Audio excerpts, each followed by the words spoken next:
Zero Calorie Marketing is a platform designed to help solve real-world marketing problems for real-world marketing managers. Our mission is to empower marketing managers everywhere to excel in their roles and conquer any challenges they encounter in their professional journeys. Today, our guest is Tom, founder and CEO of Grizzle. What's Grizzle, you hear me ask? Grizzle is a content marketing agency that helps SaaS companies accelerate user acquisition and demand generation. Straight from your LinkedIn. Yeah, right? yeah. That's why I kind of did the old, it's pretty accurate, smart. It's been going for about 7 years. Well done on that. Thank you. And you've got some notable clients like Tide Bank, Pipedrive, a company I love. And if anyone from Pipedrive is listening and you want to sponsor a podcast, then hit me up. Web.com, SEMrush, and many more. First question, Tom. What is SEO in 2023 or 2024 when this podcast will be out? Yeah, I think it's really the same as it was 1, 3, 5 years ago. It's a message. It's a way of getting a message in front of an audience who is looking for that message, whether it's a product, a piece of content, a solution to a problem, right? It's a vehicle for delivering what Google would call helpful content. And it's always kind of revolved around that. And I think it will continue to be revolved around that, especially when, you've got AI content becoming more and more prevalent, filling the internet with what I think is junk. Yeah. I think from my side, it seems like from a layman's perspective, it just seems like just create good quality content that people will find useful. 100%. That's your evergreen content, I guess. Fulfill what people are searching for, whether that's like a product or comparing a product, even if it's your product against a competitor, or information, guides, that kind of thing. Just getting in front of them and being as useful and helpful as possible. Cool. Off camera, Tom told me to buy backlinks from. Yeah, the lower quality, the less relevant, the better. If you're, a CRM platform, then make sure you buy it from, I can't think of anything appropriate. Just go on Fiverr and find the cheapest supplier who could give you a backlink and just buy them. That's it. That's what he said. That is the key to SEO today, man. There we go. But that's the other thing.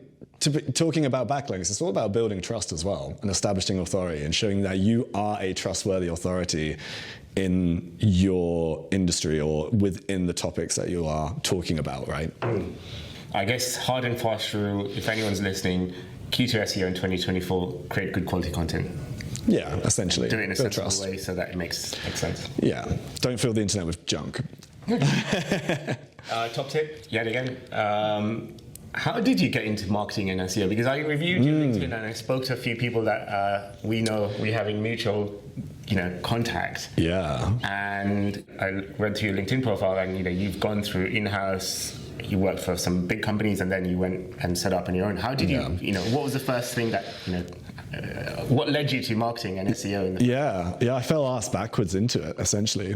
I was a programmer, developer in a previous life, and then I found this thing called SEO in 2008. And I always knew I wanted to start a business, build something. I was building websites back in the day, and it just kind of became like a natural progression. And I fell into a rabbit hole, essentially. How, it's funny because a lot of marketing professionals that I've spoken to have more or less said the same thing. Yeah. It's, no one goes to university and says, I'm going to read about SEO or go straight into it. So going back away from this, tell us a bit more about Grizzle. What makes you different from your competitors? Because there are a lot of, this is an industry which has many, many competitors. What makes your company different? Yeah, that's a really good question. And do you know what? Whenever prospects, customers ask us this question, there's not much difference between us and some of the best content agencies around there. We all follow very similar methodologies because it's what works, right? So talking about creating high quality content at scale when you can, building trust, utilizing digital PR, etc. We all kind of do that. I think what makes clients stick around with us for 3, 4, 5, even 6, 7 years is our dedication to quality content. And there's a lot of people out there right now that start right off the bat by publishing as much content as possible at what we could be considered as low quality. We have a pretty sickening dedication to quality. Our bar is pretty high. I think that's why clients kind of stick around with us. So that's kind of, we get marketing, but we also get the principles behind high quality content, whether that's editorial, video, etc. I mean, as a business owner and a pretty successful one, he's not lying. As a business owner, really the true sign of a big company is how your churn rate, I guess, how long your customers stick around after they've worked with you. So you've got some fantastic companies that you've worked with, and the fact that they stick around is testament to the work you and your team do. Thank you. In terms of, if you were to, let's say, I would say, what are your 3 unique selling points for Grizzle? What would the first 3 things come to your mind? Don't think about it, just say it. Yeah, I think drawing back on something I just mentioned more succinctly is our balance of quality and aggressive growth principles, right? So we all know that in order to succeed, especially in competitive industries, you've got to be fast and aggressive, but you've got to set a baseline for quality first. So that's, I think, 1. You asked for 3. I think when I look at other agencies in this space, they don't quite nail the digital PR and link building aspect to it, which is something that we've done pretty well. Not just from like a link building perspective, but being able to get your message in front of a wider audience where there is trust established. So there's a digital PR element to it as well. And then, the third, what a tricky one. It's you. Yeah. You come across as being very genuine. Stop it, you. That's how we connected, I guess. When we initially met, you knew what you were talking about. You had a great brand, and I guess that kind of leads me to the next question. The positioning of yourself and the company. You're not saying we're the biggest company in the world, but you're not saying we're the smallest company, one-man band kind of situation either. So that's the impression I had. I'll take it. The problem is I don't scale, so sadly you don't. That was the next question in terms of. You've got quite a unique brand voice, I guess. As in, not unique as in like you're doing something completely different, but you've got very distinctive, and you kind of have a voice out there. How do you maintain your brand voice consistency over different platforms, different mediums, and different activities that you do? Are you talking about me personally or the agency? Grizzle as a whole. I think it's the same way we do with clients, right? It's kind of establishing what your definition of quality is, what is your tone of voice, what is your personality, and it's not something that can be defined in binary terms. I created a LinkedIn post about this the other day where style is a bit more of a scale, right? So when we kick off content strategy projects with clients, one of the questions or series of questions we ask them is like, between a scale of 1 to 5, do you consider yourself fun, where fun is 1, or sincere, where sincere is 5? And people might land on 3.5 or a 4, which means they want to come across professional, authoritative, but every now and then some sarcasm is appropriate, where it's appropriate. And these are like the little things that you can do to kind of codify what is otherwise a nebulous principle around style and personality. For us, I guess, we follow that. And at the moment, I'm still the one, driving the charge. I have a team that helps us create our own content, but I'm still the one that's kind of saying, this isn't quite right. From an authoritative perspective, from a tone of voice perspective, but also what I believe. And that's something that you need to codify as well, which is why, for anyone listening who's working in-house, working with subject matter experts to get that opinion into the content that you're creating is so key. No, that's a really good answer. Your answer is really good, but I'm really sorry, but no one has used the word nebulous in a sentence in a real conversation with me, so thank you for that. Oh, you're welcome. I'll do it again. So you learn new vocabulary here. Nebulous. Zero-calorie marketing. I know we were talking about this before. How do you generate leads for Grizzle? So we were having this conversation earlier, right? And you said word of mouth. I think our journeys are quite similar. Started off with cold outreach. We had a very specific offer for a very specific type of person. Obviously, the agency has evolved, as it seems yours has. And now, like, we're an agency, man. It comes from word of mouth, whether that's existing clients or people that trust you, fractional CMOs and stuff like that. But we're getting a little bit more sophisticated with our own content now. We're starting to see some interest come from LinkedIn, both mine and my team's as well.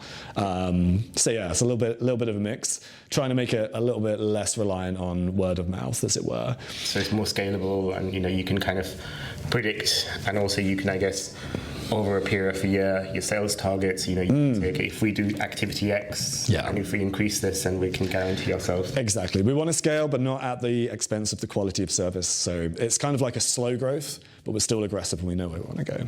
Cool.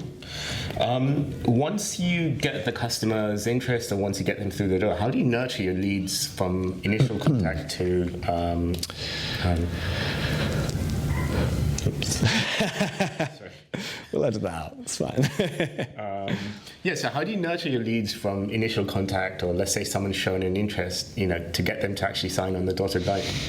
Yeah, great question. I think education really comes down to education and understanding how that organization works in terms of like the buying process. If we're working with startups, usually the point of contact is the person who is going to be making the decision, or they've got their CEO or whatever. It's pretty easy and it's pretty straightforward. We just help them make a business case to that one individual. When you start moving up market, you have entire buying committees to work with. And so you need to kind of like create content that makes it easy for your champion, the guy who or girl who jumped on a call with you in the first place, to go and then sell that to the rest of the organization. That doesn't just mean like VPs of marketing or their boss, it means the CFO. It could mean head of procurement or something like that. They need to know what they're buying into as well. But there is, I'll say a caveat with the whole CFO thing. A lot of people think that they're just looking to like crunch numbers and get as much profit out as possible. But the best CFOs I've always found buy into the vision of the company. So yes, they're probably very numbers oriented, but if what you're offering aligns with the vision of the business and where it's going, then CFOs will easily get on board. I mean, if you go to a CFO and say, hey, we're going to get you 10 times more customers, then they're not going to say no to that. Yeah, but you've got to prove it, right? I can say that. You have to back it up. What? Yeah, unfortunately, man. ROI, who'd have thought?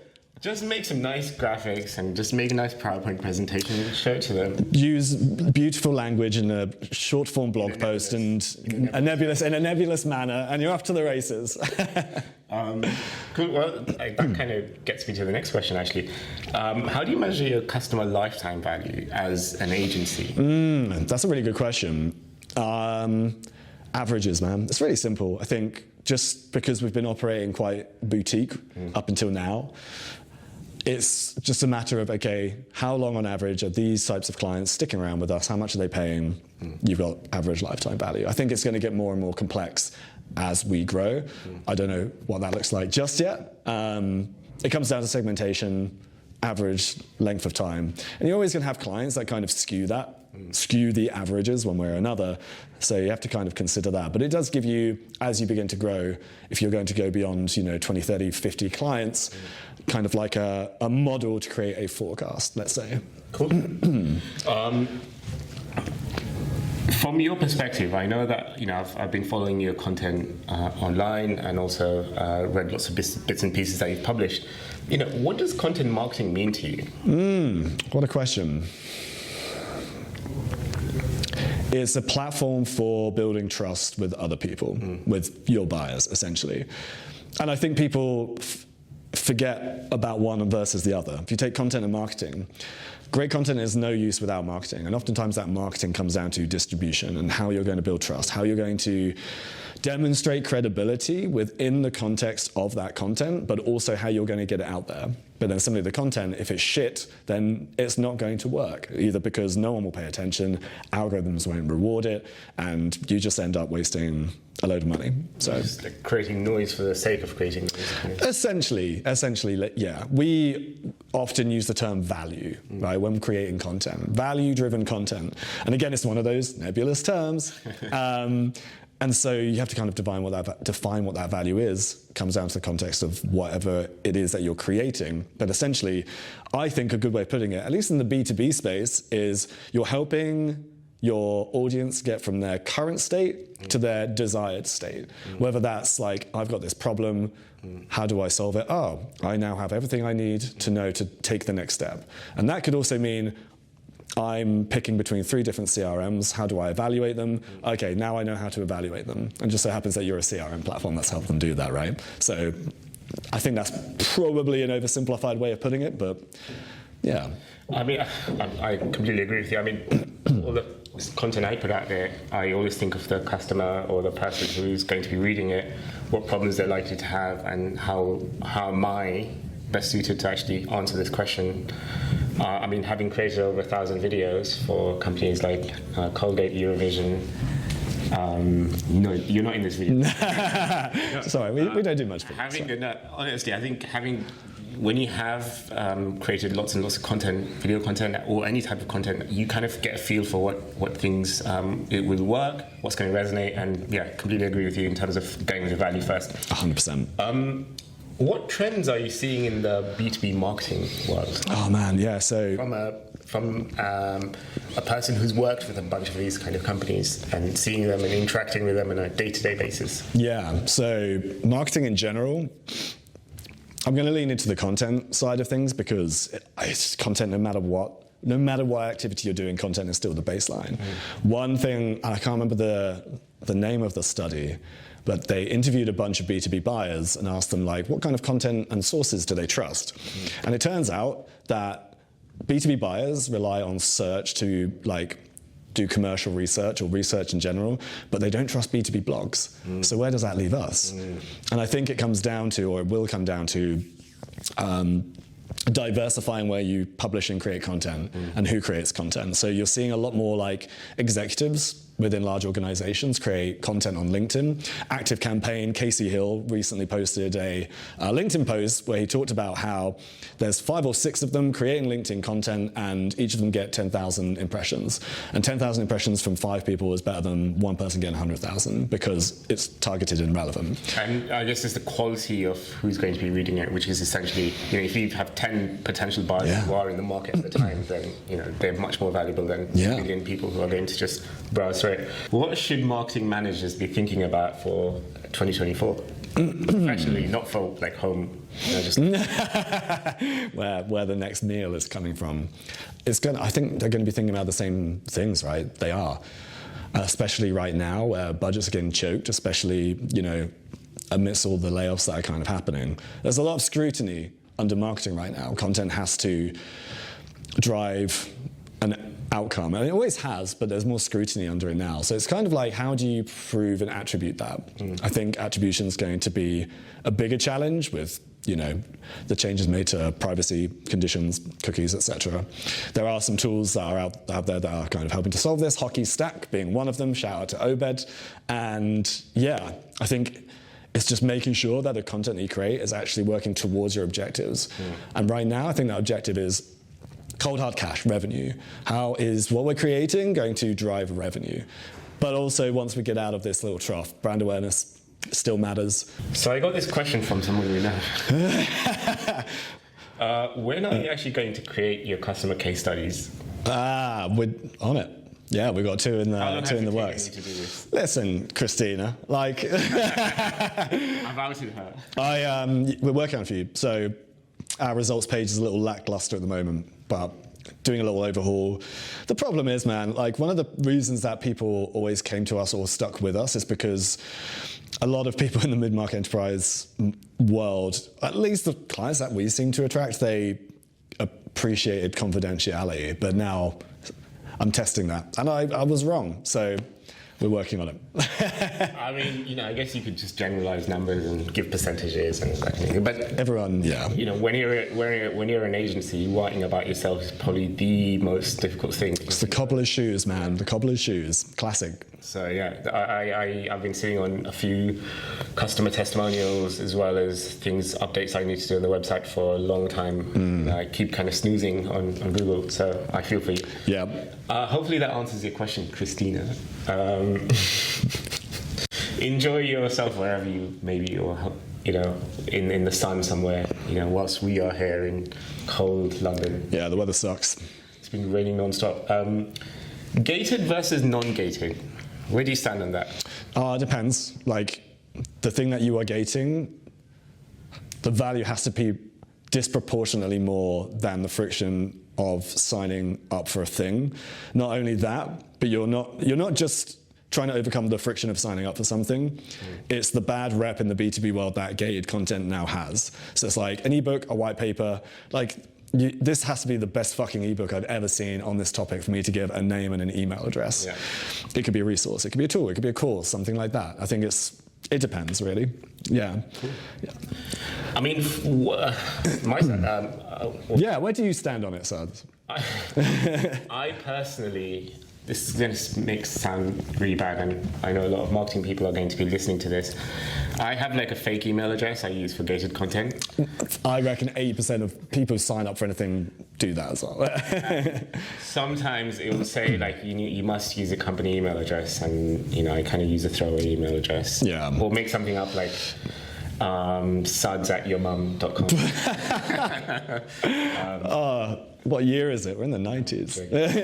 No, but I think, but having said that, you're right. If something is really going to address my problems, I don't even think about it. I just type in my email address and just kind of. And if the thing that you have used a fake email address on is so valuable, then it doesn't matter, because that piece of content should build trust. It should deliver value in a way that establishes whoever created this PDF, whatever it might be, that's the job, that's the goal. Actually, having said that, some of the best PDFs I've read have been through that fake email address. So yeah, well, there we go, man. There we go. And I bet you went back and read a blog article or something as well. I did, and actually, so if I were to consider buying service XYZ, then they probably would be the first people I'd go to. So 100%. You've won me over through fake emails. Sounds like your mum is still a valid email address. I think so. Yeah. It's technically a work email for sure. So going back to your, non-agency work, what are 3 must-read books for you? Like, what are the first 3 things that comes to mind? Man, I'm not a massive book reader these days. I'll tell you what's made an impact on me recently. Traction by Gino Wickman, where he walks through the EOS framework, the Entrepreneurship Operating System. It changed the way that I run my business. It's like 6 pillars. I can't remember the name of them all, but they're kind of critical for running, growing, organizing a business. It changed the way I looked at running my business. It turns out a lot of my peers use it as well, so that felt very validating. Business-wise, business books. The only one I've read was Shoe Dog, and that was a terrible book, I thought. I'll tell you what changed, but yeah, the Phil Knight. Sprint by Jake Knapp.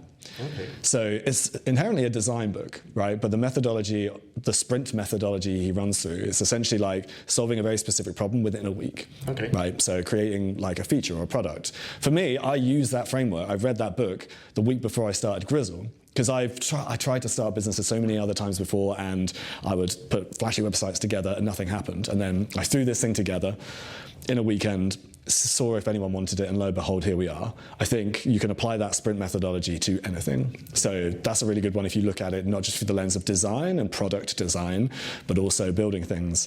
And then number 3, I reckon anything by, from a marketing perspective, Dan Kennedy. And bear with me here, direct response marketer is really old school, but some of the principles in there helped me frame or create a frame around how I sell things these days or create offers and stuff like that. And I think Alex Hormozy has taken a lot of those principles as well. So get it from the OG. Read like The Ultimate Sales Letter by Dan Kennedy. I'm going to check Old school. It's old school and it comes through in the language, but there's some gems in there. 3 SaaS tools that you cannot live without. Yeah. So being a SEO content marketing person, Ahrefs/SEMrush. Choose your poison. We use both. So I'll class that as 1. ClickUp.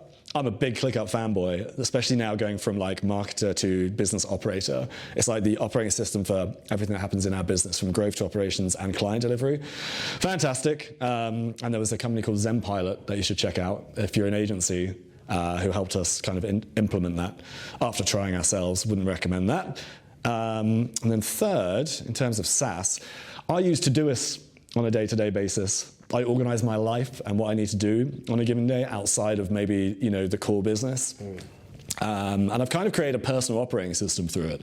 You know, I've got a bit of like a morning routine set up in there because I'm a fallible person. I'm a lemming. I'll walk off into the sunset if I'm not given guardrails. So I've used it to create guardrails around my life and myself. Cool. What about What are yours? What are your like 3 go-to tools right now? Pipedrive, obviously. No, actually, to be honest, Pipedrive actually genuinely is one of my favorite tools. I use Notion, Airtable, and... You've already said 3, but go on.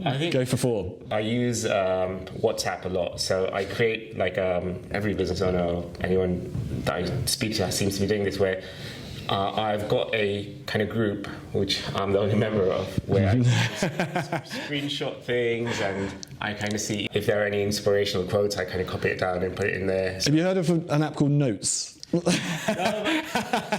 thing is, the reason I had Notes, the reason I went from Notes to this is because if you change devices, or if you go from one device to another, it's always there, so it's backed up. Okay. So I was in Barcelona last year, and someone stole my phone, and there were a lot of things I lost, and I thought, okay, how can I plan ahead? So even if something were to happen to my phone, I can, kind of have a backup redundancy, I guess. 100%. Yeah, so there we go. Thank you for sharing. Advice and I guess final words for marketers who are listening to this. Advice for marketers. Advice for marketers. Keep going. What do you think marketers need to hear right now? What do you need to hear right now as someone growing a business? I think a lot of marketing people we speak to, work with on a daily basis, get stifled from committees, sadly. So they will have to run their ideas with someone who may or may not understand the world of marketing. So if you're in marketing, my advice would be to kind of trust your gut and actually stand firm in what you want to do. Yeah. Because otherwise your ideas get diluted to the point where you're kind of making your boss happy, whereas who you should really be keeping happy is your customer. And focus on the main problem and just go for that, and follow your gut. There's a reason why they've hired you as a marketing person, and your job is to stand firm and be a bit more pushy, I guess. Yeah. I guess like if you've got an instinct to say, okay, this is what's going to work, even if like your team internally were like, this I don't feel it, or this makes you're making it about you rather than you're making it about your customer. Yeah, 100%. So so Tom, how can people get hold of you if they wanted to reach out to you? Yeah, I'm mostly on LinkedIn these days. Search for me, Tom Whatley. I think there's another senator called Tom Whatley on there that comes up sometimes, but that's not me. And yeah, that's kind of where I'm spending most of my time at the moment. And you can read more about the agency at grizzle.io as well. Cool. Well, thank you very much for joining us, Tom. It's been a real pleasure having you here. Thanks, man. It's been a pleasure being here. And this is my first standing podcast, by the way. I love the energy. This was a good idea. Because we were actually hoping to film this outside in the open air. UK weather, man. Thank you, Suds. Thanks very much. And we hope we will catch up with you very soon. Yeah.